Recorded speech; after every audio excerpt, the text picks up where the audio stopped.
Why did the laughter die so suddenly? It wasn't because she raised her voice. It wasn't because she threatened anyone. It was the stillness. The desert wind at Fort Haverson carried grit across the parade ground, brushing boots, rattling flagpoles, tugging at loose sleeves. 20 recruits stood in uneven lines, sweat already soaking into their collars. Someone had laughed too loudly when Captain Marcus Rock called her sweetheart. Then she spoke. "Say it again, Captain, in uniform." Not loud.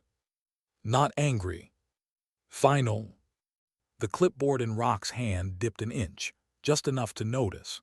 He was tall, 6'2", broad shoulders, 3 tore etched into his posture. He wore command the way some men wore confidence, assumed, unexamined. "That's so," he said, recovering quickly. "Sweetheart." A few recruits snickered, nervous, expectant. They were waiting for the moment women were supposed to break. Alina Hayes didn't blink. Her uniform was unmarked. No rank, no ribbons, no story anyone could read, just precision creases sharp, boots worn but immaculate. Her eyes were gray, flat as overcast steel, not defiant, not submissive. Experienced. Rock circled her slowly, boots crunching on gravel. "You're on my field, no stripes, no history. You mess up once, you're gone. Understand?" "Yes, sir." Calm, measured. Then she added, almost kindly, "You may want to keep that clipboard ready. You'll be taking notes." That drew laughter again, but thinner now, uneasy. Rock's jaw tightened. He raised the whistle and blew. 20 bodies surged forward into the obstacle course.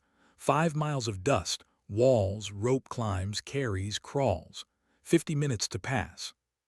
Hayes adjusted her plate carrier, every strap trimmed, every pouch positioned with intent. Gear worn the way only people who have trusted it with their lives ever wear it. She didn't sprint when the whistle blew. She flowed. At the first wall, 8 feet high, she vaulted clean without breaking stride. On the ropes, her boots locked automatically, arms pulling in smooth, mechanical rhythm. Her breathing never spiked. 2 in, 2 out. Like a metronome she'd learned under fire. Rock watched from the tower, stopwatch ticking, frown deepening. By mile 4, dust coated her sleeves. Sweat streaked her neck. Her movements never degraded. She crossed the line and dropped to one knee, chest rising slow, even. "Time," the tower called. 41 minutes, 32 seconds. Rock stared at the watch. "That can't be right." "Accuracy matters, Captain," Hayes said, wiping grit from her gloves. Silence spread across the yard. Something shifted. The recruits weren't laughing anymore. They were watching her the way soldiers watch a threat, carefully. Rock stepped closer. "You're here to prove something." "No, sir, just following orders." "And whose orders are those?" For the first time she smiled, small, sharp, controlled. "You'll find out." Somewhere on the range, a rifle cracked deep, distant thunder. Rock flinched. Hayes didn't even turn her head. He had no idea that the woman he'd just mocked once held a mountainside in Kunar province alone. 1 rifle, 143 rounds, and 26 lives depending on her silence. And before the week was over, Fort Haverson would never feel the same. Why did she answer the question he didn't ask? The classroom smelled like chalk dust and sweat. Maps of the Wajal Valley covered the walls, contour lines curling like scars. Rock stood at the front, pointer tapping terrain. "Effective range of the M2010 ESR, he barked. A pause. Then Hayes spoke from the back. 1,200 meters standard, 1,800 with proper wind call and density altitude. Every head turned. Rock froze. That wasn't from the manual. That was lived. "Memorized," he said tightly, "or earned?" She met his eyes at last. "Does it matter?" That landed harder than a reprimand. He assigned her to lead the navigation drill, Haverson's nightmare test. 12 miles, GPS denied, weather shifting. The storm rolled in fast, rain hissed on helmets, lightning split the sky. Hayes moved like she felt north in her bones. When a recruit faltered, she adjusted pace without comment. When another questioned the map, she said, "We're off it. That's the point." Alpha Team vanished into the ravines. Panic crackled over failing comms. Hayes found them anyway. She brought them back intact, one injured carried. Rock didn't ask how at first. Then he did. "Lightning gives bearing through sound lag," she said simply. "Old trick." "Old where?" "Cunnar." That word stayed with him long after she walked away. That night alone in the command trailer, Rock replayed the footage. Her angles, her posture, doctrine written into muscle. Her files showed nothing. But on her wrist, beneath mud, a black band glinted, a welded KIA tag. KDSSG. Rock remembered that name from a list he tried to forget. Operation Iron Gale. Why did the simulation feel like memory? The room was dark, maps glowed, downed aircraft marked the valley. Rock outlined a plan, fast, bold, loud, the kind that looked good in after-action summaries. Hayes spoke once. "That vector gets people killed." He ignored her. The simulation failed, again and again. Casualty tones screamed through the speakers. Then the door opened. General Adrian Locketch entered. Oxygen rearranged itself. "Who built this scenario?" he asked. Hayes answered quietly. "It's not a scenario, it's a reconstruction." Silence. She stepped forward. "Your vectors expose the northeast spur. You don't sprint, you disappear." She didn't speak like someone theorizing. She spoke like someone remembering. "Demonstrate," Locketch said. Hayes took the console, ignored feeds, watched wind, shadow, dust. The mission unfolded clean, invisible, precise. All extracted. No cheering, just recognition. Locketch turned to Rock. "Your trainee isn't here to learn." Hayes stood still as truth settled. Someone had put Iron Gale on a classroom wall. And someone was watching. Why would a ghost come back? The message appeared without warning. "Hello, Nightfall, missed you in Cunnar." Hayes didn't deny the name. "It came from someone who was there," she said. Rain hammered the bass, power dimmed, silence pressed in. They found the footage, classified beyond families. Her voice, Cade falling, her screaming his name into the wind. Someone had stolen it. The trail led inside Haverson. In the compound, servers hissed. A screen flickered. Arlington Cemetery, Section 60. Cade's grave. A coin rested on the stone. Wrong unit, wrong symbol. "Raven," Hayes whispered. "They weren't supposed to survive." A shot rang out. Blood hit the monitor. She chambered around. "They're not after me. They were after what Iron Gale buried." Why did the silence feel earned? A week later, the base stood quiet. Hayes cleaned her rifle, not as a weapon but as memory. Rock brought her orders, training, oversight, teaching what had been forgotten. "Do you ever stop hearing it?" he asked. "No," she said. "You learn to live inside it." Recruits ran drills in the distance. New faces, same fire. Hayes watched them, breathing steady. "I spent half my life disappearing," she said. "But disappearing isn't the same as being forgotten." Rock nodded. She lifted the rifle and walked toward the future. Not loud, not celebrated. Just present. Because sometimes dignity doesn't speak. It simply acts. Why did the room feel smaller the moment she spoke? No one could quite explain it later. They would say it was her voice, steady, unforced, or her timing, or the way she didn't look at Captain Rock when she answered, as if his authority was a weather pattern she'd already learned to move through. But in that instant, something subtle happened. The hierarchy everyone thought they understood shifted by half an inch, just enough to make them uneasy. The classroom was narrow, built to keep attention forward. Chalk dust floated in the air like residue from old arguments. Maps of unfamiliar valleys clung to the walls, creases, pins, grease pencil marks layered over one another by years of instructors who taught theory more than consequence. The kind of room where mistakes stayed abstract. Captain Marcus Rock stood at the front, pointer tapping the laminated terrain with rhythmic impatience. He liked this part, the part where knowledge was clean, where answers lived in manuals and confidence passed for competence. The effective range of the M2010 ESR, he said, eyes scanning the rows, under standard operating conditions. Silence. A few recruits shifted. Someone coughed.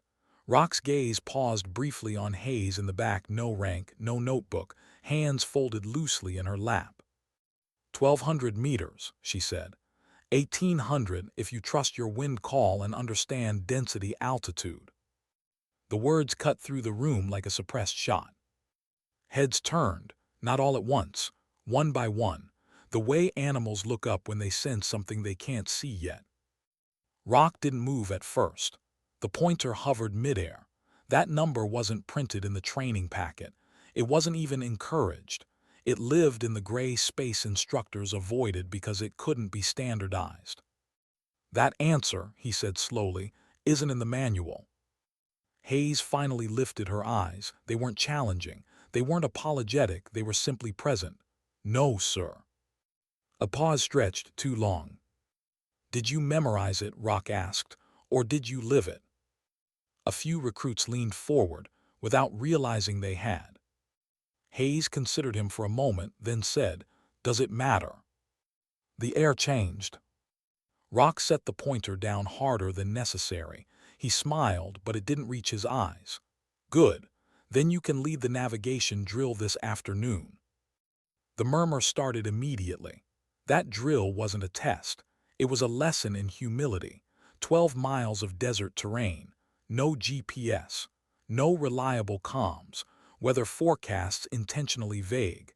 It was designed to expose people who relied too much on systems and not enough on judgment.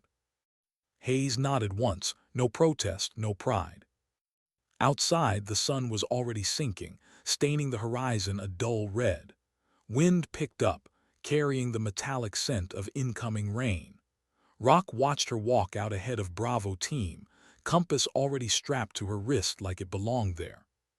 He told himself it was coincidence. The storm arrived faster than expected. Rain started sharp and sudden, drops hissing against helmets, turning dust into slick, sucking mud. Visibility dropped. The desert, usually honest in its hostility, became deceptive.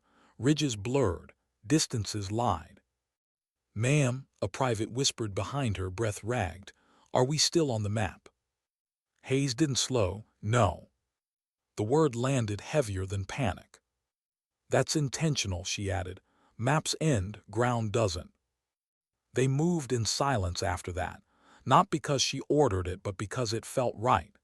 Hayes adjusted their bearing using the wind, the angle of the rain, the sound of thunder rolling through distant ravines.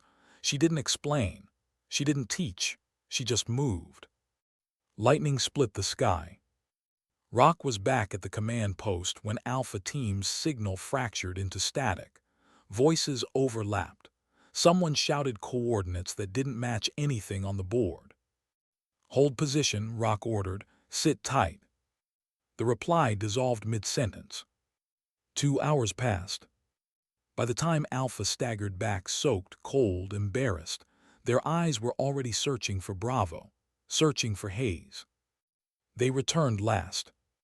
Bravo returned first. Dry, intact, carrying one of Alpha's injured between them, shoulders squared, faces exhausted but calm. Rock felt something twist in his chest that wasn't anger. It was recognition, and the fear that came with it. "How," he asked, keeping his voice level, "did you find them?" Hayes shrugged as if embarrassed by the simplicity. "Storm fronts carry sound. Lightning gives you bearing through delay. Distance announces itself if you listen." That wasn't navigation theory. That was reconnaissance logic. The kind taught quietly. The kind learned when mistakes had names. Rock watched her walk away, rain sliding off her helmet. The recruits didn't cheer. They didn't crowd her. They just gave her space. That night, the base felt different. Rock stayed late in the command trailer, lights dimmed, coffee untouched. He replayed the day's footage again and again. Her movement patterns, her pauses, the way she scanned terrain before speaking, not after. Doctrine wasn't just knowledge, it was behavior. Her file sat open on his desk. Blank. No active duty record, no reserve listing, no contractor trace. She wasn't Army, wasn't Joint, wasn't anything official. And yet, he froze the video on a frame where her sleeve was caked in mud. Zoomed in. There, half hidden beneath the grime, was a black wristband. Welded into its clasp, a metal tag caught the light. Cade. D. SSG. Rock leaned back slowly. He knew that name. Operation Iron Gale, Wagel Valley, May years ago. An extraction that wasn't supposed to work. A report that read like fiction. 26 survivors, 2 names that didn't come home. One of them was Daniel Cade. Rock remembered signing off on the logistics review. Remembered being told not to ask questions about Overwatch positions or why comms logs were incomplete. He closed his eyes. Outside, thunder rolled low and distant, not violent, familiar. Hayes stood alone on the range, rain soaking her uniform, eyes fixed on the horizon like she was waiting for something to crest it. When lightning flashed, it illuminated her face for a fraction of a second. Not pride. Grief. The kind you carry so long it stops feeling heavy and starts feeling permanent. Rock realized then that she wasn't here to prove herself. She wasn't here to impress recruits or challenge instructors. She was here because something unfinished had followed her home. And somewhere buried beneath training scenarios and polite doctrine, the truth was stirring again, quiet, patient, and dangerous. He didn't know who she really was yet. But he knew one thing with unsettling clarity. Whatever Fort Haverson thought it was teaching her, she had already paid for it. Why did the simulation feel wrong before it even began? No one said it out loud, but they felt it, the way you feel a storm coming before the sky admits it. The operations room hummed with low electricity, screens glowing against blackout curtains, air thick with recycled breath and anticipation. This was supposed to be routine, a capstone exercise, a controlled burn of theory and teamwork. But the map on the wall didn't feel theoretical. It felt remembered. Captain Marcus Rock stood at the center table, grease pencil poised above the terrain display. Ridges, saddles, riverbeds drawn like veins across the valley floor. 2 helicopter icons blinked red, downed aircraft. 26 personnel scattered across 3 grid squares. Terrain denies vehicles, Rock said, voice firm. Weather's closing fast. We extract or we write letters. A few recruits chuckled nervously. He let the silence swallow it. Alpha with me, Bravo hooks left, Overwatch sets here. He circled a ridgeline with the pencil. Fast push, we don't linger. From the back of the room, Hayes shifted her weight. Overwatch there is useless, she said quietly. The words weren't defiant. They were factual, like pointing out gravity. Rock didn't look at her. You'll have your turn. Sweetheart, she added softly, not lifting her voice, don't miss. This one costs lives. Something in the room stiffened. Rock felt it like a misfire in his chest. He ignored it. He always had before. Spin it up, he ordered. The simulation bloomed to life. Wind roared through the speakers. Snow hissed into rain. Static crawled across the comm channels. Icons moved, too fast, too exposed. Alpha advanced across open ground just like the plan said they should. They died in under 3 minutes. Vest screamed casualty tones. A medic's voice cut out mid-sentence. One of the helicopter icons blinked once, then went dark. Reset, Rock snapped. They ran it again. Different timing, same result. By the third failure, no one was speaking. The simulation voice cut in cold and final each time. Mission compromised. Casualties unacceptable. Rock felt sweat under his collar that had nothing to do with heat. On the fourth attempt, the door opened. Not slammed, not announced. Just opened. General Adrian Locketch stepped inside. The room rearranged itself around him. Conversations died. Backs straightened. Even the simulation seemed to quiet, its storm reduced to a distant rumble. "Who designed this scenario?" Locketch asked. Rock cleared his throat. "Composite, sir, built from multiple Afghan operations." Locketch raised a hand without turning. Silence fell like a weapon being set on a table. "Assessment," he said, eyes still on the map. Before Rock could respond, Hayes spoke.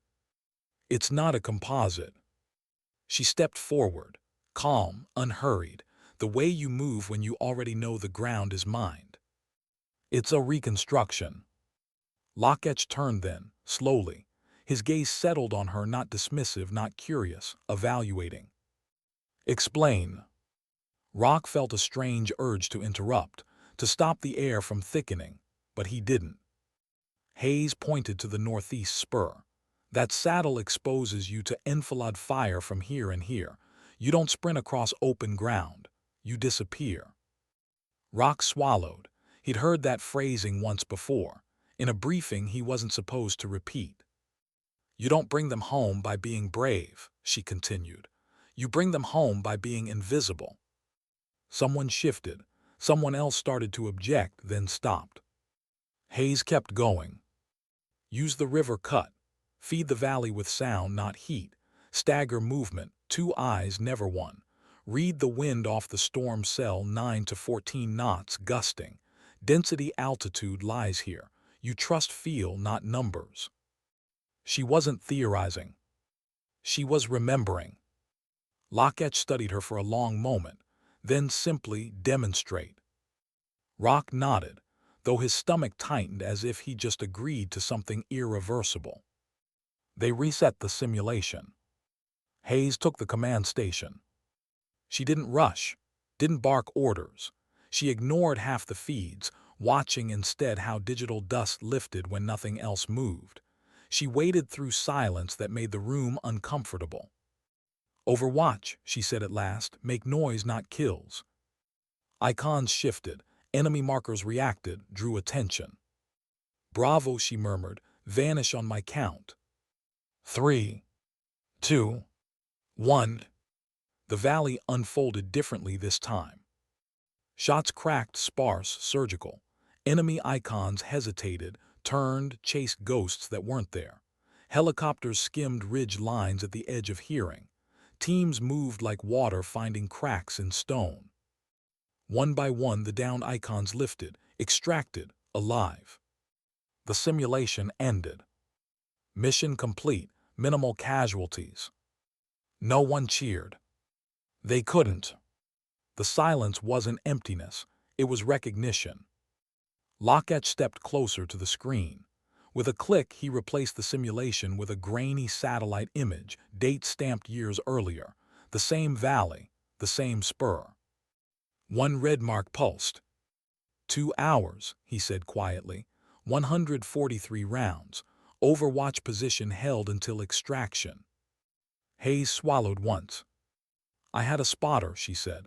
"Staff Sergeant Daniel Cade. He called my wind until he couldn't." Rock's vision tunneled. Cade. The name from the wristband, from the report, from the list he'd told himself not to remember. Locketch turned to him. "Captain, your trainee isn't here to learn." The floor seemed to tilt. "Sergeant Major Alina Reeves Hayes," Locketch continued, 5th Special Forces Group, Joint Special Operations attached, embedded here as tactical oversight. The room didn't breathe. Hayes didn't gloat, didn't smile. Grief sat on her shoulders like something she'd carried too long to shrug off. "This simulation doesn't belong in a classroom," she said. Who put Iron Gale on a wall? Before anyone could answer, the projector flickered. The map warped, then changed. A new overlay appeared uncommanded. A cursor crawled across the valley, then slid east, beyond the training grid, circling a maintenance road behind Fort Haverson. Text appeared thin, white. Hello, Nightfall. Missed you in Cunnar. Try to find me again. The screen went black. A pin dropped somewhere in the room. The sound echoed too loudly. Rock turned toward Hayes. She was already moving. Lock the base, she said, voice colder than mountain air. Someone just reopened our war. Outside, thunder rolled deep, distant, and far too familiar. And for the first time since she'd arrived, the ghost she'd tried to outrun finally stepped into the light. Why did the rain feel like an accusation? It didn't fall gently. It came down in sheets, hammering Fort Haverson until gravel turned to slurry and every surface reflected distorted light. Blackout conditions swallowed the base whole. No floodlights, no routine chatter, just generators humming low and the sense that something had slipped its leash. The words still burned in the air. Hello, Nightfall, missed you in Cunnar. Captain Marcus Rock stood in the command center, hands braced on the edge of the table, staring at nothing. The room smelled of wet fabric and overheated electronics. Every screen showed some version of locked status, red text, denied access. Training was frozen, trainees confined, comms restricted to internal channels only. Someone had reached into a sealed system and spoken a name that wasn't supposed to exist anymore. Across the room, Hayes stood motionless, rain-darkened uniform clinging to her like memory. She hadn't denied the name. That alone told Rock more than any confession could have. Nightfall, he said quietly, testing it like a word from another language. She didn't look at him. It's not a call sign, she said. It's what they called the position, last light, last rifle, when everything else fails. Rock swallowed, and the message. She finally turned. Her eyes were steady, but something behind them was awake now, alert, old. It didn't come from outside, she said. It came from someone who knows how we think. General Lockatch leaned over a console, listening to analysts speak in clipped fragments. The signal didn't route through Haverson's network, one of them said. Shadow node, encrypted, civilian satellite bounce. Rock frowned, meaning. Meaning whoever sent it understands our architecture, Hayes said softly, because they helped build it. The silence after that felt heavy enough to bruise. When the briefing ended, no one gave Hayes orders. No one needed to. She pulled on her wet gloves and walked out into the rain, heading not toward quarters but toward the range, toward open space, toward where the noise inside her could breathe. Rock followed at a distance, unsure why. Maybe curiosity, maybe guilt, maybe because he'd finally realized she was carrying something no rank prepared you for. She stood beneath the tin awning, rain pinging against metal in a steady, relentless rhythm. Her hands moved with muscle memory, clearing the M2010 ESR, checking the chamber, running cloth over steel that had seen worse weather than this. Can't sleep either, Rock asked, stepping under the awning. She didn't answer right away. Sleep's not the problem. He waited. Memory is. The word hung between them, simple and sharp. That message, she continued, eyes fixed downrange, it wasn't taunting, it was a quote. Rock felt his chest tighten. From where? Radio chatter, she said. Iron Gale, right before Daniel died. His breath caught. Your spotter. She nodded once. He was feeding me wind calls. Enemy had our comms jammed, so he used code. Missed you in Cunnar meant they were flanking east. Whoever sent that message either heard it live or found recordings that were destroyed. Rock stared out into the rain. Those logs were sealed, burned. Were they? She asked quietly. He didn't answer. By morning, Fort Haverson was locked down like a wound. Analysts tore through data. Every terminal was stripped. Every access log scrutinized. Patterns emerged, not chaotic but deliberate. Pings repeating from archived coordinates. Reconstruction files tied to Wagel Valley. Hayes froze when she saw it. "That grid," she said, "that was my Overwatch position." Rock pulled the file open. It unfolded into fragments, timestamps, voice snippets, targeting logs, clearance levels that made his throat dry. At the bottom sat a single video clip. Retrieval Zebra MP4. His finger hovered before clicking play.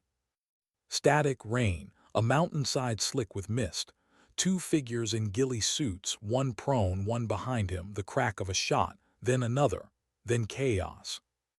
The spotter went down. The camera lurched as the shooter crawled to him. Hayes's voice came through the whisper mic, ragged, breaking. "I've got you, stay with me, just stay." Then the scream. Not fear. Loss. The clip ended.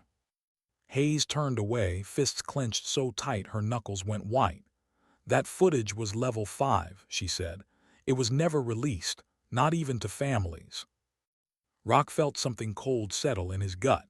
Then someone inside sold it. The comm crackled. Locketch's voice cut through. "We traced the signal, northeast perimeter, maintenance compound." They moved fast. Rain hammered helmets as a small team swept the compound. No alarms, no resistance. Inside, servers hissed, blue lights pulsing like something alive and breathing. Hayes moved first. Silent, purposeful, sidearm drawn, steps measured like she'd counted them before. "This isn't a trainee," Rock whispered as they advanced. "This is surgical." "Yes," she said. "They know our latency windows." At the far end, a single monitor flickered on by itself. "Hello, Nightfall."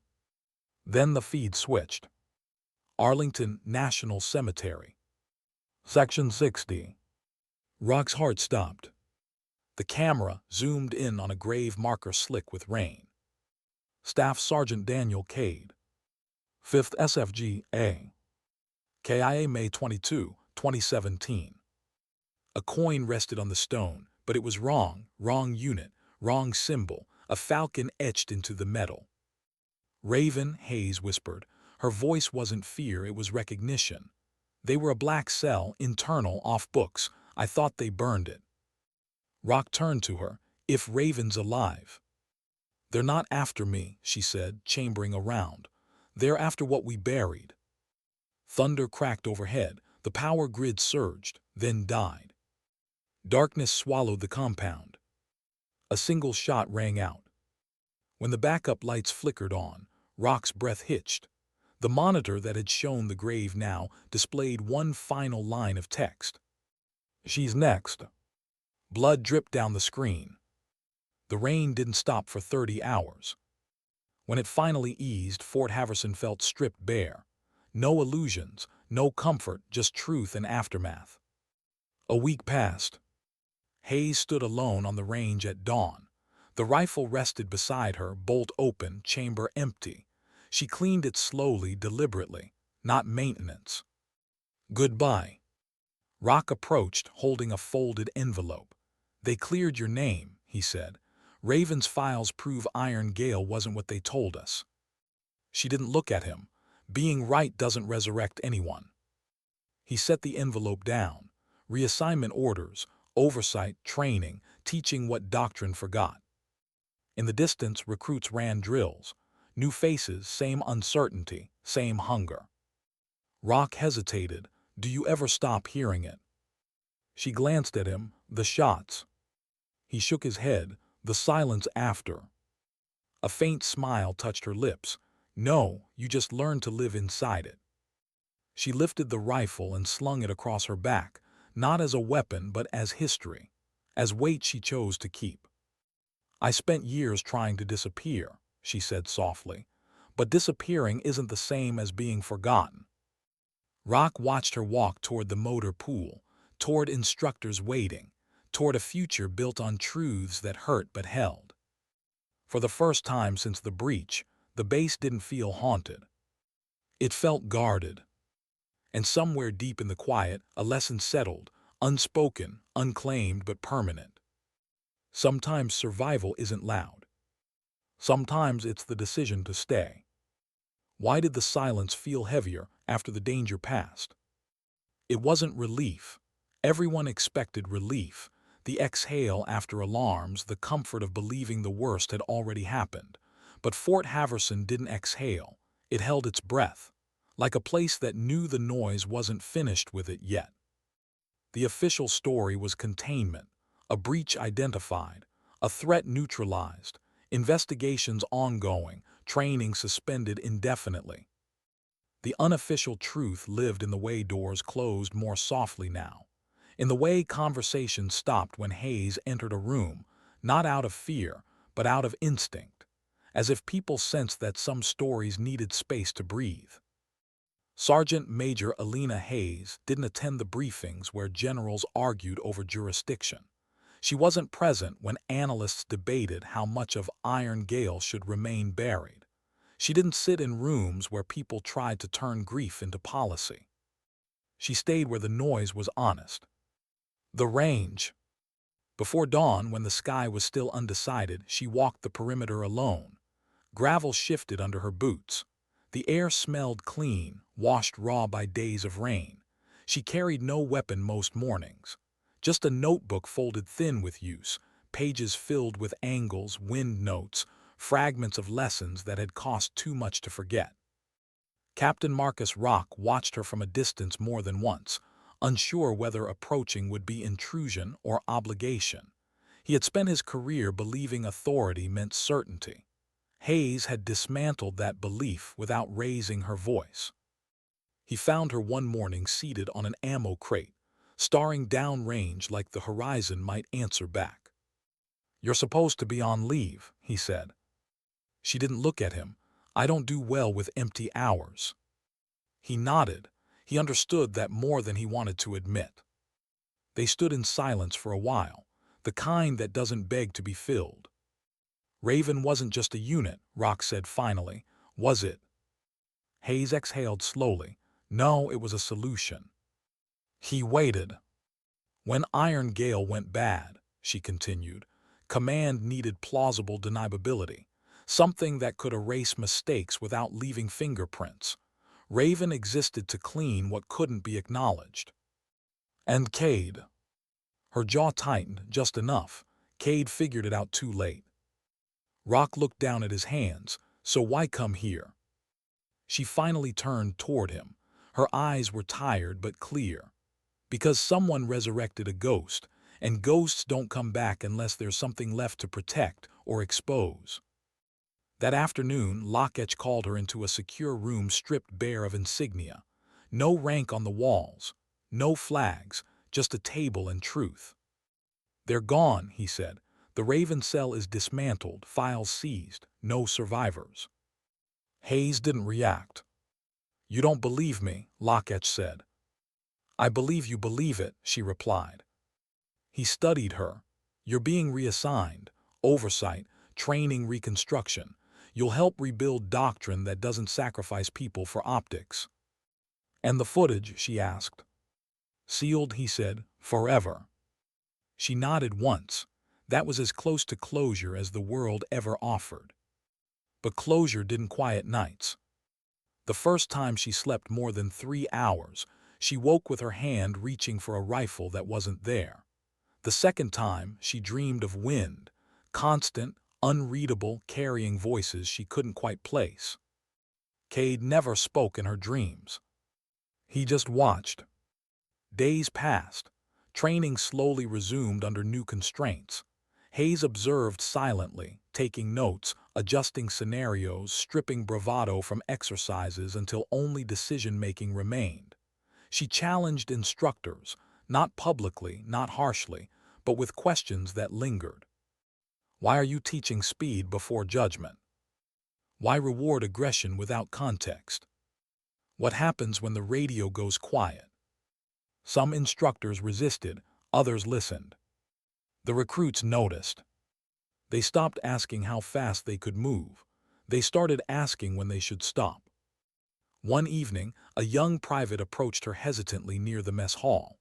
"Sergeant Major, ma'am, is it true you held Overwatch alone for 2 hours?" Hayes studied him, nervous, earnest, too young to be impressed by myths. "Yes," she said. "How did you not panic?" She considered the question. "I did." The private blinked. "I just didn't let it decide for me." He nodded slowly, absorbing that like it mattered. That night Hayes stood outside her quarters, staring at the envelope Rock had given her days earlier. The reassignment orders were real, the authority legitimate. She could stay, shape something better. Or she could leave, disappear again. The old instinct tugged at her, the pull toward distance, toward quiet anonymity where no one expected anything from her but silence. She thought of Cade's voice in the wind, "Make it count." She tore the envelope open. Weeks later, the new training block ran its first full cycle. No banners, no speeches, just a valley, a map that lied, and a clock that didn't care. Rock watched from the tower as Hayes addressed the class. "You will not be the loudest thing in this valley," she said. "You will not be the bravest.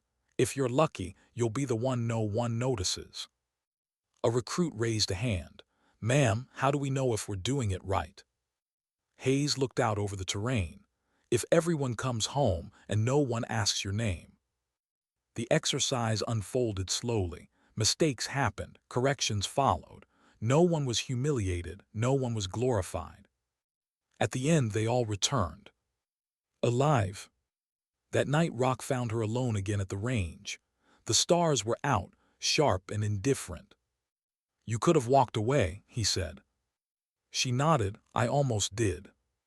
"What stopped you?" She didn't answer right away. Then softly, disappearing is easy, staying is harder. Rock watched her trace constellations with her eyes, patterns learned long before maps ever mattered. In the quiet, Fort Haverson felt changed, not safer, not perfect, but honest.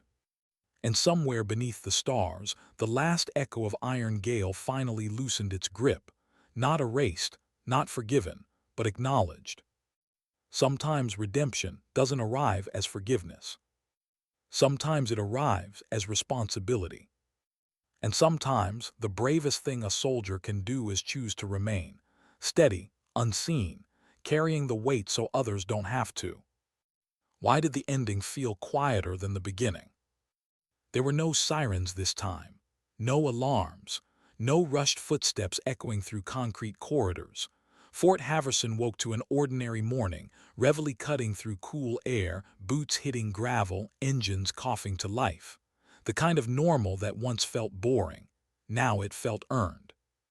Sergeant Major Alina Hayes stood at the edge of the range before sunrise, hands tucked into the pockets of her jacket, watching mist drift low across the valley floor. The desert looked harmless in this light, almost gentle. She knew better. She always had. Behind her, the rifle range sat empty, targets unmanned, silence thick enough to hear your own breathing. This was the hour she liked best, the space between night and obligation, when memory stirred but hadn't yet learned how to hurt again. For the first time in years, she wasn't waiting for a voice in her ear. That realization came with relief and something close to grief. Captain Marcus Rock approached without announcing himself, careful not to break the quiet. He'd learned that much. He stopped beside her, eyes following the same horizon. "They signed off on the final report," he said. "Ravens officially dissolved, Iron Gale reclassified, families notified as much as they can be." Hayes nodded. "Truth comes in pieces, it always has." Rock hesitated. "You could have demanded more." She glanced at him. Demanding doesn't always mean healing. They stood together as the sun crept higher, light washing color back into the valley. For a moment she thought of Cunnar, how dawn there always felt like a promise no one kept. Then the thought passed. Not gone, just quieter. Recruits began arriving for morning drills, their voices low, movements purposeful. They didn't look at her the way the first class had. There was no on now, no tension, just trust. One of them stumbled during a carry drill, grit biting into his palms. Another recruit reached out without instruction, steadying him before he fell. Hayes watched the moment carefully. It mattered more than any perfect execution. Rock noticed, "You changed them." She shook her head. "No, I just stopped telling them stories about being invincible." Later that day, Locketch arrived without ceremony. No entourage, no speech prepared. He walked the grounds with Hayes, listening more than talking, asking questions that didn't need easy answers. "You're building something that doesn't look impressive on paper," he said at last. She smiled faintly. "Good." He stopped near the motor pool. "When this assignment ends, there will be others, higher visibility, more influence." Hayes considered it. The old reflex stirred, the instinct to step back into shadow, to avoid becoming something people pointed at. "I'll stay until this holds," she said. "After that, we'll see." Locketch nodded. He didn't push. He understood that some people didn't belong to ladders. They belonged to foundations. That night Hayes sat alone in her quarters, the lights low. On the small table beside her bed lay the black wristband. Cade's name still welded into the clasp, worn smooth by years of touch. She hadn't removed it since Cunnar.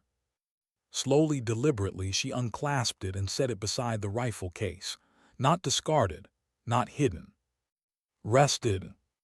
The act felt heavier than any firefight. She lay back and closed her eyes, expecting the usual resistance from sleep. Instead, it came quietly. No dreams, no echoes, just rest. Morning arrived without violence. Weeks turned into months. Fort Haverson changed in subtle ways, language softened, exercises slowed, evaluation metrics rewritten. Success stopped meaning domination. It started meaning restraint, judgment, return. Hayes didn't become a symbol. She refused interviews, declined commendations. When recruits tried to mythologize her, she corrected them gently. "I didn't survive because I was special," she'd say. "I survived because someone else didn't." That usually ended the conversation. On her last day before rotation, the base gathered, not formally, not officially, just people standing where they'd once been strangers. Rock handed her a small case. Inside was a spent casing, polished smooth. "You dropped it the first day," he said. "Figured it belonged to you." She closed her fingers around it. "Thank you." As she walked toward the gate, she paused once, looking back at the range. The recruits were mid-drill, moving carefully, deliberately. No shouting, no theatrics. Alive. Hayes stepped into the waiting vehicle and closed the door. The base didn't feel haunted anymore. It felt watched over. And somewhere, carried on a wind that no longer hurt, a familiar voice whispered, not a command, not a warning. Just permission. Make it count. She did. Sometimes dignity doesn't announce itself. Sometimes strength doesn't demand to be seen. And sometimes the bravest thing a soldier can do isn't to fight again, but to stay.